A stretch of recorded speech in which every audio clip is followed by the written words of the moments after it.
Evening students, welcome back to my YouTube channel. आज का हमारा लेक्चर रहेगा हिस्टीरियस लूप पे। लास्ट लेक्चर में हमने पढ़ा था फेरोमैग्नेटिज्म और पैरामैग्नेटिज्म, डायमैग्नेटिज्म, एंटी फेरोमैग्नेटिज्म।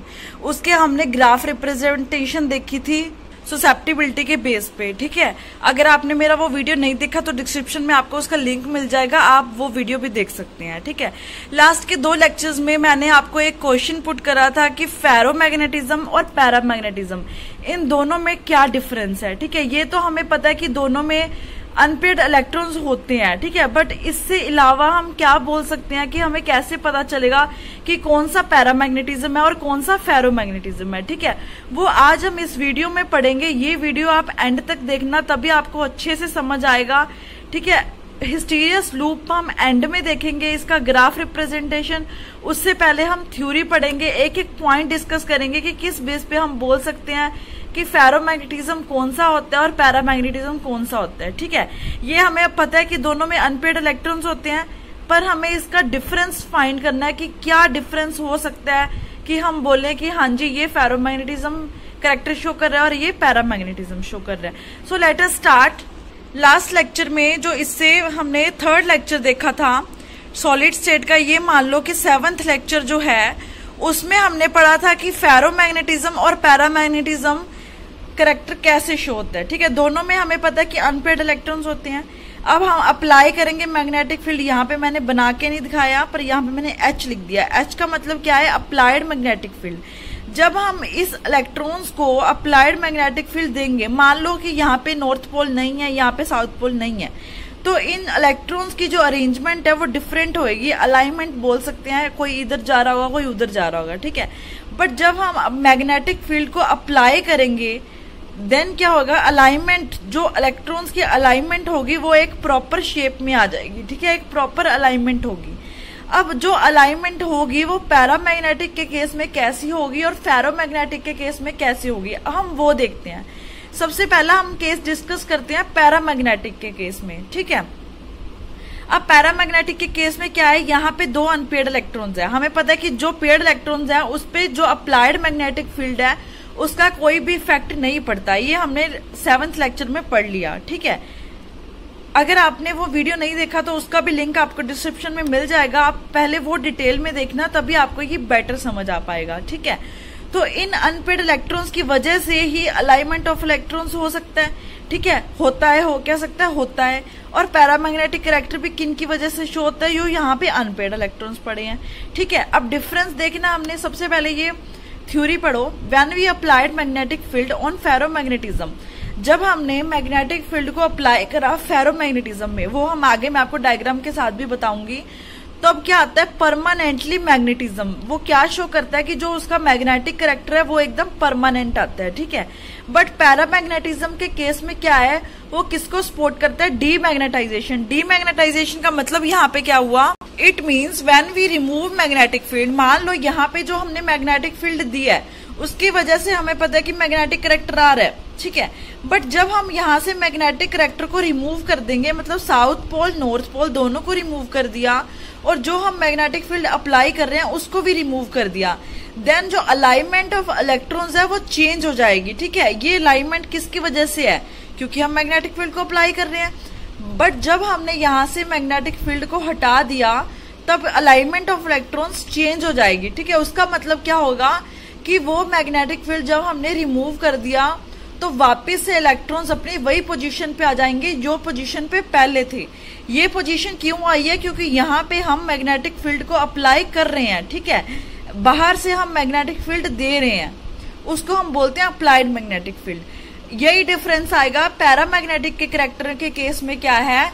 जब हमने मैग्नेटिक फील्ड को अप्लाई करा देन यहाँ पे मैग्नेटिक कैरेक्टर शो हो गया।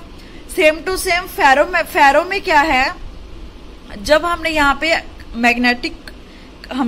पे मैग्नेटिक फील्ड अप्लाई करा, applied magnetic field, then alignment of electrons change हो गई। मतलब क्या हो गया इसका कि यहाँ पे भी क्या आ गया? मैग्नेटिक कैरेक्टर आ गया। But the difference is that when we remove the magnetic field in case of paramagnetism then it support the demagnetization, but when we remove the magnetic field in case of ferromagnetism, please ध्यान से सुनना, in case of ferromagnetism then जो magnetic field होगा वो permanently होगा, वो demagnetisation को support नहीं करेगा, मतलब फिर भी कुछ ना कुछ मैग्नेटिक करैक्टर उसमें रहेगा ही। ठीक है, यहाँ पे हम अलग से डायग्राम देखते हैं फेरोमैग्नेटिक के केस में। देखो यहाँ पे क्या है, साउथ पोल, यहाँ पे क्या है, नॉर्थ पोल। ठीक है, अब इसमें क्या है, यहाँ से हम मैग्नेटिक फील्ड को अप्लाई कर रहे हैं। जब हमने यहाँ पे मैग्नेटिक फील्ड को अप्लाई करा, देन अरेंजमेंट या फिर अलाइनमेंट ऑफ इलेक्ट्रॉन्स एकदम सही से आगे, सही तरीके से आगे, मतलब चेंज हो गई। बट यहाँ पे जब हम मैग्नेटिक फील्ड को रिमूव कर देंगे, मान लो साउथ पोल नॉर्थ पोल दोनों हटा दिए और जो अप्लाई कर रहे थे मैग्नेटिक फील्ड उसको भी हमने रिमूव कर दिया, पर फिर भी यहाँ पे कुछ ना कुछ मैग्नेटिक फील्ड रहेगा ही रहेगा। ठीक है, ये क्या है, permanently magnetization when magnetic field applied, चाहे तो हम अप्लाई करें चाहे हम अप्लाई ना करें, पर वहां पे कुछ ना कुछ मैग्नेटिक फील्ड रहेगा ही रहेगा। यही हमारा डिफरेंस आएगा फेरोमैग्नेटिज्म और पैरामैग्नेटिज्म में। पैरामैग्नेटिज्म में जब हम मैग्नेटिक फील्ड को रिमूव करते थे, वहां पे अलाइनमेंट ऑफ इलेक्ट्रॉन्स वापस से वही आ जाएगी, but in case of ferromagnetism यहाँ पे परमानेंट मैग्नेटिक फील्ड रहेगा। यहाँ पे अब हम दो केस देखते हैं। देखो सबसे पहले हम, sorry guys little bit disturbance हो रही है, बट फिर भी हम कैरी ऑन करते हैं, आप ध्यान दो, इग्नोर करो जो बाकी की चीजें हो रही हैं। केस 1 और केस 2। केस फर्स्ट में क्या है, यहाँ पे हमने जो अप्लाइड मैग्नेटिक फील्ड है वो अप्लाई करा, यहाँ पे भी हमने अप्लाइड मैग्नेटिक फील्ड को अप्लाई करा, बट इन दोनों केस में डिफरेंस कहाँ पे आएगा, जो यहाँ पे अप्लाइड मैग्नेटिक फील्ड हम दे रहे हैं उसकी जो स्ट्रेंथ है वो बहुत ही ज्यादा कम है, मतलब जो उसमें शक्ति है वो बहुत ही ज्यादा कम है। और सेकंड केस में क्या है, सेकंड केस में जो इसकी स्ट्रेंथ है वो बहुत ही ज्यादा है। ठीक है, इसमें स्ट्रेंथ बहुत कम है, इसमें स्ट्रेंथ बहुत ज्यादा है। जब इसमें स्ट्रेंथ बहुत कम रहेगी तो जो अलाइनमेंट ऑफ इलेक्ट्रॉन्स है, यहाँ पे देखो, यहाँ पे हम दे तो रहे हैं मैग्नेटिक फील्ड, पर बहुत ज्यादा कम स्ट्रेंथ होने की वजह से अलाइनमेंट ऑफ इलेक्ट्रॉन्स अलग अलग है, मतलब कोई किधर को जा रहा है कोई किधर को जा रहा है। ठीक है, बट इन केस दिस, यहाँ पे जो मैग्नेटिक फील्ड की स्ट्रेंथ है वो बहुत ज्यादा हाई है। ठीक है, हाई होने के कारण जो अरेंजमेंट या अलाइनमेंट ऑफ इलेक्ट्रॉन्स है वो बहुत प्रॉपर तरीके से है, मतलब एकदम लाइन से आ रही है। ठीक है, अब इस केस में ये नहीं है कि एकदम से हमने स्ट्रेंथ बढ़ा दी। ठीक है, हमने धीरे धीरे करके स्ट्रेंथ बढ़ाई। हम यहाँ पे एक और केस भी बना सकते थे, मतलब यहाँ पे अरेंजमेंट बिल्कुल ही खराब है, फिर थोड़ी सी, मतलब मान लो ये दोनों खराब है, ये इनकी एक की अलाइनमेंट होगी क्योंकि हमने स्ट्रेंथ थोड़ी सी बढ़ाई है, पर यहाँ पे जो स्ट्रेंथ है बहुत ज्यादा हाई कर दी, इसकी वजह से जो अलाइनमेंट थी वो प्रॉपर आ गई। ठीक है, अब हम थ्योरी में पढ़ते हैं। इन दिस केस, मतलब जो केस फर्स्ट है उसमें हमने क्या पढ़ा, the strength of magnetization is very low. हमने पढ़ लिया कि जो स्ट्रेंथ है वो बहुत ज्यादा कम है, that's why electrons are not properly aligned. ठीक है, जब इलेक्ट्रॉन्स प्रॉपरली अलाइंड नहीं है तो उस केस में क्या होगा, ये पैरामैग्नेटिक करैक्टर भी शो करेगा और फेरोमैग्नेटिक भी शो करेगा, वो मैं आपको बताऊंगी कैसे। But in case of second case में क्या है, strength of magnetization is very high strength होने की वजह से जो अलाइनमेंट ऑफ इलेक्ट्रॉन्स है वो विद द फील्ड है, मतलब ऐसे ही हम अप्लाई कर रहे हैं मैग्नेटिक फील्ड को और अलाइनमेंट ऑफ इलेक्ट्रॉन्स भी वैसे की वैसे ही है, पे आप देख सकते हो। ठीक है, विद द फील्ड मतलब इसमें ही हम ऐसे ही हम अप्लाई कर रहे हैं और ऐसे ही इसकी शेप आ रही है। ठीक है, मतलब विद द फील्ड अरेंजमेंट। अब सेकंड केस में क्या है, अब स्ट्रेंथ ज्यादा थी तो अलाइनमेंट विद द फील्ड है बियॉन्ड दिस। अब यहाँ पे क्या है, जब यहाँ पे अलाइनमेंट जो इलेक्ट्रॉन्स की थी वो प्रॉपर आ गई। ठीक है, अलाइनमेंट आने के बाद वहां पे हम चाहे कितना भी मैग्नेटिक फील्ड अप्लाई करते रहे, उन इलेक्ट्रॉन्स पे कोई भी इफेक्ट नहीं पड़ेगा। ठीक है, जब एक बार अलाइनमेंट सेट होगी उसके बाद कितना भी मैग्नेटाइजेशन दो कोई इफेक्ट नहीं पड़ेगा। उस पॉइंट पे हम उस पॉइंट को क्या बोलेंगे, सैचुरेशन पॉइंट। ठीक है, मतलब एक ऐसा पॉइंट आ जाएगा कि कितनी भी हम मैग्नेटाइजेशन दे, अलाइनमेंट ऑफ इलेक्ट्रॉन्स पे कोई भी इफेक्ट नहीं पड़ेगा। ये किस केस में होता है, फेरोमैग्नेटिक के केस में। ठीक है, अब हम इसको फेरोमैग्नेटिक के केस में क्यों बोलेंगे, क्योंकि हमने पढ़ा है कि जो फेरोमैग्नेटिक के केस में अलाइनमेंट प्रॉपर होती है और ये सपोर्ट नहीं करता डीमैग्नेटाइजेशन, यहाँ पे परमानेंट मैग्नेटाइजेशन होती है, मतलब सैचुरेशन पॉइंट आ गया उसके बाद चाहे जो मर्जी करते रहो, वो मैग्नेटाइजेशन जितना शो करना था उसने कर दिया। But in case of low strength में क्या है, ये पैरामैग्नेटिक करैक्टर शो करेगा। मान लो हमने थोड़ी सी स्ट्रेंथ दी तो अलाइनमेंट ऑफ इलेक्ट्रॉन्स ठीक हो गई, स्ट्रेंथ हमने हटा दी तो वैसे की वैसे ही होगी। मतलब ये क्या हो जाएगा, पैरामैग्नेटिक करैक्टर भी शो करेगा और फेरोमैग्नेटिक करैक्टर भी शो करेगा। अब हमने डिफरेंस तो पढ़ लिया कि पैरामैग्नेटिक करैक्टर में क्या होता है कि जब हम स्ट्रेंथ देंगे तभी अलाइनमेंट पॉसिबल है, अगर हम स्ट्रेंथ को हटा देंगे तो अलाइनमेंट वैसे की वैसी हो जाएगी जैसे पहली थी खराब वाली, ठीक है। और फेरोमैग्नेटिक करैक्टर में क्या है, चाहे हम अपना बाहर से अप्लाइड मैग्नेटिक फील्ड दे चाहे ना दे, एक बार जब उसने अपनी alignment of electrons with the field कर ली तो वो परमानेंट अलाइनमेंट हो जाएगी, परमानेंट मैग्नेटिक करैक्टर उसमें आ जाएगा। अब यही चीज को हम एक डायग्राम के बेस से समझते हैं। इस डायग्राम को हम हिस्टीरियस लूप भी समझते हैं, जिसके बेस पे हमारा पूरा का पूरा लेक्चर था। इस डायग्राम को हम हिस्टीरियस लूप क्यों बोलते हैं, ठीक है, और इसके बेस पे हमें कैसे पता चलता है कि कहाँ पे पैरामैग्नेटिक करैक्टर आ रहा है, कहाँ पे डायमैग्नेटिक करैक्टर फेरोमैग्नेटिक करैक्टर आ रहा है, ठीक है, और लूप क्यों बोलते हैं, ये सब चीजें पढ़ेंगे। सबसे पहले यहाँ पे हम दो एक्सिस ड्रॉ करेंगे, first is Y axis, second is X axis, ठीक है। अब यहाँ पे मान लो ये 0 पॉइंट है, ओरिजिन होता है, हम सबको पता है, ठीक है। अब यहाँ ओरिजिन पे हमने मान लो यहाँ ये क्या है एच, मतलब ये लाइन किसके लिए है, अप्लाइड मैग्नेटिक फील्ड, और ये है मैग्नेटाइजेशन के लिए, ठीक है। अब यहाँ पे हमने थोड़ा सा अप्लाइड मैग्नेटिक फील्ड को अप्लाई करा, बिल्कुल थोड़ा सा, मतलब यहाँ पे लो है, ठीक है।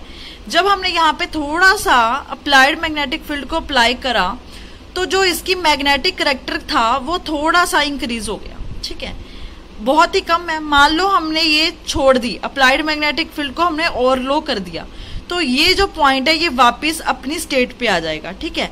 मतलब क्या हुआ कि जब हमने यहाँ पे स्ट्रेंथ या अप्लाइड मैग्नेटिक फील्ड को अप्लाई करा थोड़ा सा तो मैग्नेटाइजेशन करैक्टर आ गया, जब हमने वापस हटा दिया तो वो वापस अपने ओरिजिन पे आ गया, ठीक है।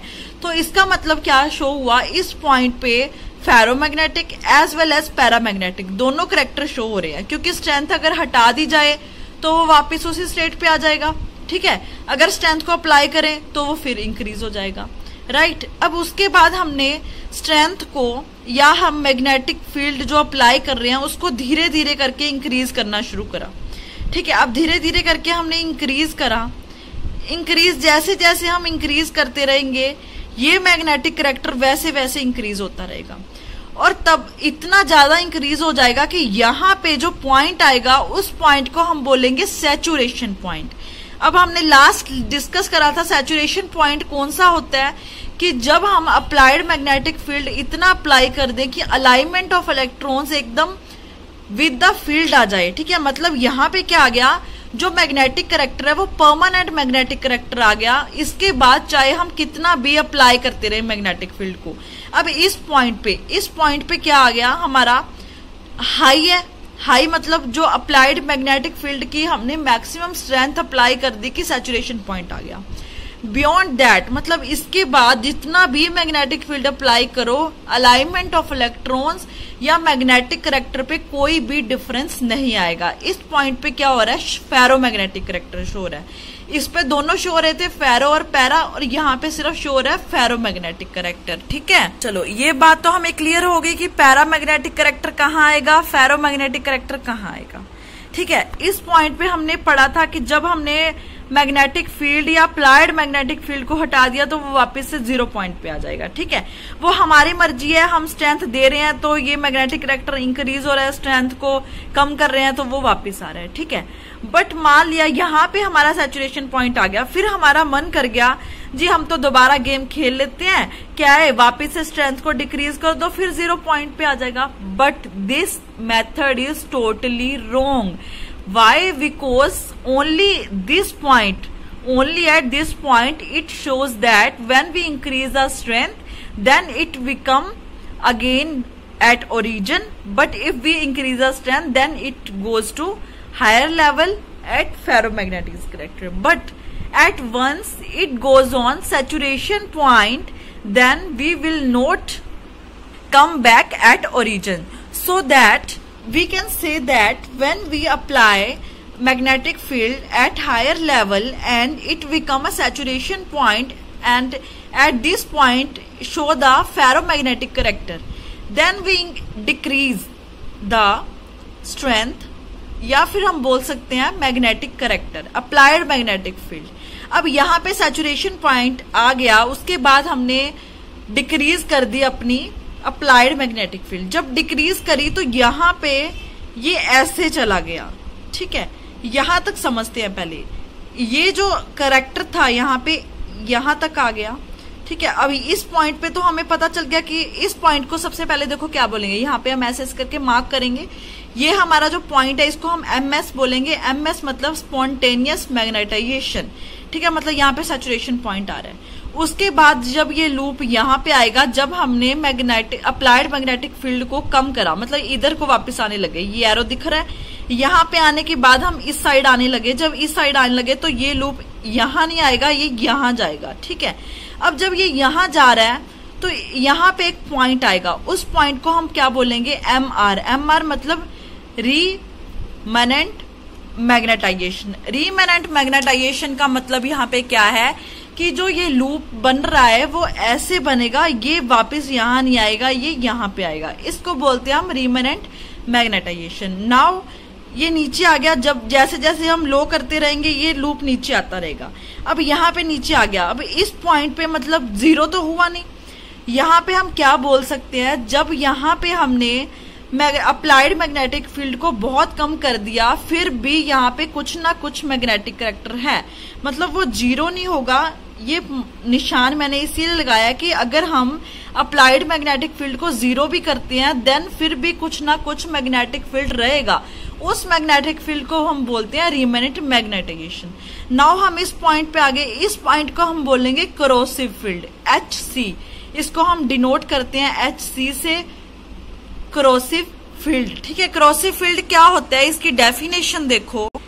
करोसिव फील्ड क्या होता है, when we applied magnetic field in a reverse direction then must be driven back to zero by a field. इसका मतलब क्या हुआ कि जब हमने मैग्नेटिक फील्ड को अप्लाई करा but in reverse direction, reverse direction मतलब पहले हम ऐसे अप्लाई कर रहे थे, अब हम ऐसे अप्लाई कर रहे हैं।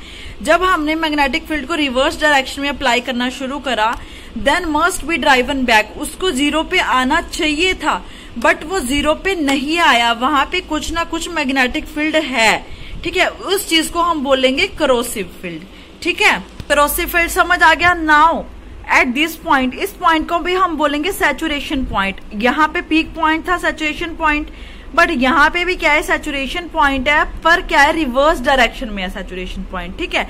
अब यहाँ पे एक डायग्राम देख, यहाँ पे क्या था, पहले ऊपर साउथ पोल था, नीचे नॉर्थ पोल था, ये थी अलाइनमेंट ऑफ इलेक्ट्रॉन्स। बट जब हम अप्लाइड मैग्नेटिक फील्ड को रिवर्स डायरेक्शन में लेके जा रहे हैं तो ये भी रिवर्स हो जाएगा, नॉर्थ पोल ऊपर हो जाएगा, साउथ पोल नीचे हो जाएगा, देन अलाइनमेंट ऑफ इलेक्ट्रॉन्स भी उस हिसाब से चेंज हो जाएगी। तो इस हिसाब से जो यहाँ पे सैचुरेशन पॉइंट आ रहा है वो रिवर्स डायरेक्शन में आ रहा है तो यहाँ पे वही सेम थ्योरी, बट यहाँ पे क्या है, इन रिवर्स डायरेक्शन, ठीक है। अब यहाँ पे जो पॉइंट आया था वो क्या था, रीमैनेंट मैग्नेटाइजेशन। यहाँ पे पॉइंट आ रहा है सेम जगह पे, remanent magnetisation, but in opposite direction, क्योंकि यहाँ पे हम रिवर्स चल रहे हैं, ठीक है। यहाँ पे भी क्या मतलब हुआ कि यहाँ पे हम जब रिवर्स पे गए, जीरो पे आए, तब वहां पे भी कुछ ना कुछ मैग्नेटिक फील्ड रहेगा ही रहेगा, चाहे हम अप्लाइड मैग्नेटिक फील्ड जीरो कर दें। तो इसका मतलब यहाँ पे क्या हुआ, जो फेरोमैग्नेटिक करैक्टर है, फेरोमैग्नेटिज्म में क्या है, चाहे हम मैग्नेटिक फील्ड को अप्लाई करें चाहे ना करें, पर फिर भी कुछ ना कुछ यहाँ पे मैग्नेटिक फील्ड रहेगा ही रहेगा। But in case of paramagnetic character यहाँ पे क्या हो रहा है, वापस जीरो पे आ जाएगा। मतलब जब हम स्ट्रेंथ को हटा देंगे, अप्लाइड मैग्नेटिक फील्ड को हटा देंगे, तो वहां पे कोई भी मैग्नेटिक करैक्टर नहीं शो होगा। मतलब वो क्या है, टेम्परेरी मैग्नेटिज्म है, ये परमानेंट मैग्नेटिज्म है, ठीक है। सो आज का लेक्चर हमारा खत्म यही होता है। सबसे जब लेक्चर शुरू करा था हमने, अपने 3 दिन पहले जब लेक्चर शुरू करा था, तब मैंने आपको बताया था न्यूक्लियस के अराउंड जब इलेक्ट्रॉन्स रिमूव करते हैं तो वो 2 तरह की स्पिन देते हैं, एक ऑर्बिटल स्पिन और एक ऐसे करके स्पिन, ठीक है। 2 तरह की मूवमेंट, एक स्पिन मोशन हो गया और एक ऑर्बिटल मोशन हो गया। तो वहां पे 2 तरह के करैक्टर आ रहे थे। कौन कौन से करैक्टर आ रहे थे, एक मैग्नेटाइजेशन करैक्टर आ रहा था, एक इलेक्ट्रिक करैक्टर आ रहा था, ठीक है। अब हमने सारी की सारी मैग्नेटाइजेशन प्रॉपर्टीज पढ़ ली, कौन कौन सी, डायमैग्नेटिज्म, फेरामैग्नेटिज्म, फेरोमैग्नेटिज्म, एंटी फेरोमैग्नेटिज्म और फेरीमैग्नेटिज्म, ठीक है। ये सारे की सारे मैग्नेटाइजेशन हमने पढ़ ली। इसमें हमने डायग्राम्स भी पढ़ लिए, ठीक है। हिस्टीरियस लूप के बेस पे हमने ये भी पढ़ लिया कि डिफरेंस क्या होता है फेरोमैग्नेटिक और पैरामैग्नेटिक करेक्टर में। इसका हमने ससेप्टिबिलिटी और टेम्परेचर के बेस पे भी डिफरेंस पढ़ लिया। नाउ कल के लेक्चर में हम पढ़ेंगे इसके इलेक्ट्रिकल प्रॉपर्टीज। इलेक्ट्रिक प्रॉपर्टीज बहुत इजी हैं, ठीक है। अगर आपको मेरा कुछ भी नहीं समझ आया, कोई भी लेक्चर आपको नहीं मिल रहा, तो आप कमेंट सेक्शन में कभी भी पूछ सकते हैं। अगर आप फ्रेंड्स मेरे चैनल पे नए हैं तो प्लीज मेरे चैनल को सब्सक्राइब करो। आपका सब्सक्राइब करने से कुछ जाना नहीं, हमारा मोटिवेशन बहुत इंक्रीज होता है कि हमारे ज्यादा से ज्यादा लोग जुड़े, तो हमें भी मजा आता है और अच्छी अच्छी वीडियोस बनाने में, ठीक है। आपको वीडियो अच्छी लगी हो तो प्लीज वीडियो लाइक करो और अपने फ्रेंड के साथ प्लीज शेयर करो। Thank you so much, good luck.